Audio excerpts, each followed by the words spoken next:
Assalamualaikum warahmatullahi wabarakatuh. Apa kabarnya anak-anakku semua?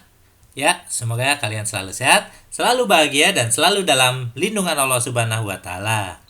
Baik anak-anakku semua, pada video pembelajaran kali ini kita lanjutkan lagi materi tentang bab pecahan ya. Dimana pada video sebelumnya kita sudah belajar tentang pecahan senilai, juga sudah belajar tentang urutan pecahan, juga sudah belajar tentang bentuk-bentuk pecahan. Nah, pada video pembelajaran kali ini ya, kita juga masih belajar tentang bentuk-bentuk pecahan yang lainnya ya, yang akan kita pelajari pada video pembelajaran kali ini yaitu bentuk pecahan persen ya.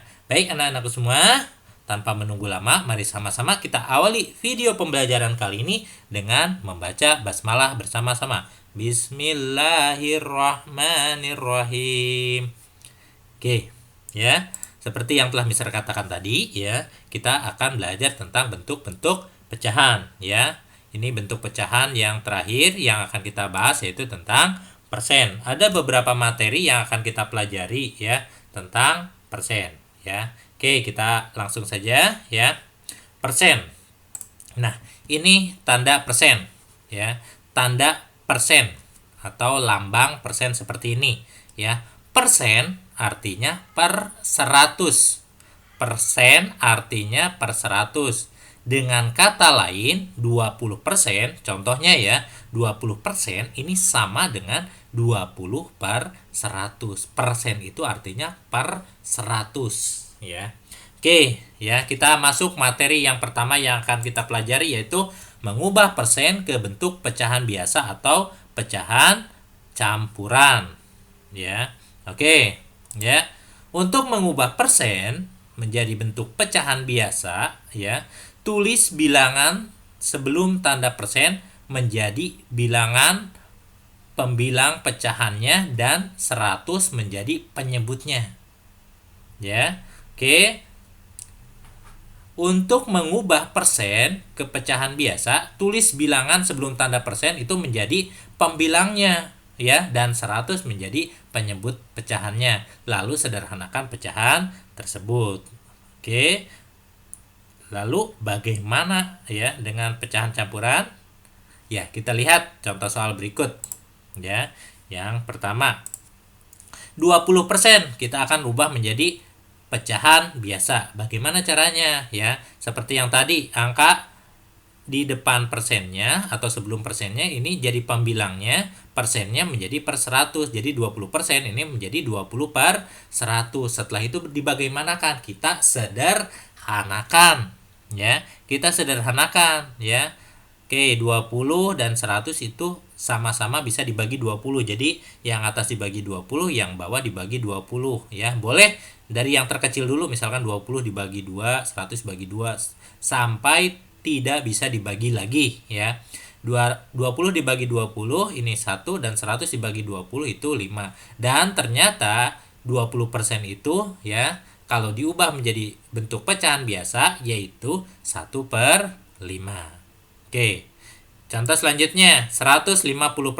Nah, ini perbedaannya ya. Kalau 20% ya dan 150%, ini 150% ini akan menjadi pecahan campuran. Kenapa? Kalau misalkan ya besarannya itu di bawah 100, ini 20% ini kan di bawah 100 ya. Ini akan menjadi pecahan biasa. Ya. Kalau di atas 100 ini akan menjadi pecahan campuran, ya. Ini 150% di atas 100, berarti ini akan menjadi pecahan campuran. Oke, kita ubah 150% ini sama saja dengan 150 per 100.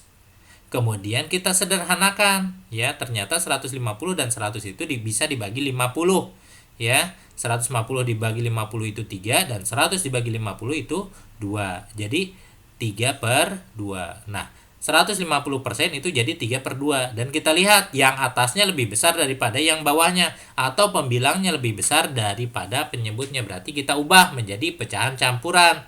Nah, bentuk pecahan campuran dari 3 per 2 sama dengan 1 per 2.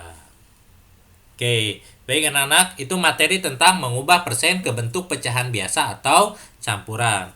Materi selanjutnya kita akan belajar tentang mengubah pecahan biasa atau campuran ke dalam bentuk persen. Untuk mengubah pecahan biasa menjadi persen, ya, kita kalikan pecahan tersebut dengan 100%, ya. Caranya kalikan pembilang dengan 100 dan bagi dengan penyebutnya. Lalu tulis tanda persen setelah bilangan hasil pembagiannya. Oke. Ya. Baik, kita langsung ke contoh soal. Contoh soal yang pertama, ya, kita akan mengubah menjadi 1/4 ini akan menjadi persen. Berarti tinggal kita kalikan saja, ya.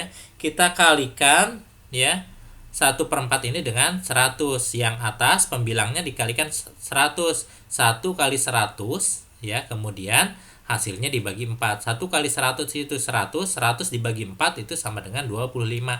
Tinggal tambahkan persen. Jadi 25%. Atau, ya, cara yang lainnya dengan mengubah, ya, mengubah penyebutnya atau yang bawahnya menjadi 100. Kira-kira 4 dikali berapa yang biar jadi 100? Dikali 25. Yang bawahnya dikali 25, atasnya pun 25. 1 kali 25 sama dengan 25. 4 kali 25 sama dengan 100. Jadi 25/100 atau 25%. Sama saja, ya.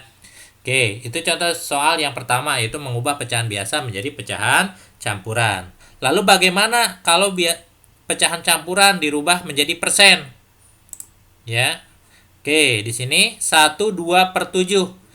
Ubahlah menjadi persen. Nah, kalau ada pecahan campuran dirubah menjadi persen, ya, kita ubah dulu menjadi pecahan biasa. Ya, kita ubah 1/2/5 ini jadi 5 kali 1 itu 5 tambah 2 jadi 7, 7/5, ya. Kemudian dikalikan dengan 100, 7/5 dikalikan 100. 7 kali 100 itu 700/5. 700 dibagi 5 sama dengan 140%. Oke, dan ingat, ya, untuk memudahkan, kalau di sininya bilangan, ya, bilangan ininya apa? Bilangan aslinya di sini, ya, pada pecahan campuran 1 berarti ini 100. Kalau di sininya 2, ya, di sini 200 dan seterusnya, ya. Ini menandakan bilangan persennya juga sesuai dengan ini yang depannya, ya. Oke, itu cara mengubah pecahan biasa atau campuran ke dalam persen. Satu lagi materi pembelajaran kita pada video kali ini yaitu mencari persen dari sekumpulan benda, ya. Oke. Untuk menyatakan persen dari sekumpulan benda, kita kalikan persen dengan banyaknya benda tersebut. Ya, kita langsung ke contoh soal, ya. Carilah 5% dari 40 siswa. 5% dari 40 siswa bagaimana sih? Nah, kalau kita mencari persen dari sekumpulan benda, ya, dari sekumpulan bilangan, kita tinggal kalikan saja 5% dikali banyaknya ini, ya, karena ini 40 berarti 5% dikali 40. 5% itu berapa sih? 5% itu sama dengan 5/100 dikali 40. 5/100 dikali 40 bagaimana? 5 dikalikan 40/100. Ya, 5 kali 40 sama dengan 200/100. 200/100 itu sama dengan 2. Jadi 5% dari 40 siswa sama dengan 2. Baik, anak-anakku semua, itu materi pembelajaran kita hari ini atau pada video pembelajaran kali ini, ya. Mudah-mudahan dapat membantu kalian dalam memahami pembelajaran matematika di kelas 4. Ya. Kita akhiri, ya, dengan mengucapkan hamdalah bersama-sama. Alhamdulillahirabbil alamin. Kurang lebihnya mohon maaf. Wassalamualaikum warahmatullahi wabarakatuh.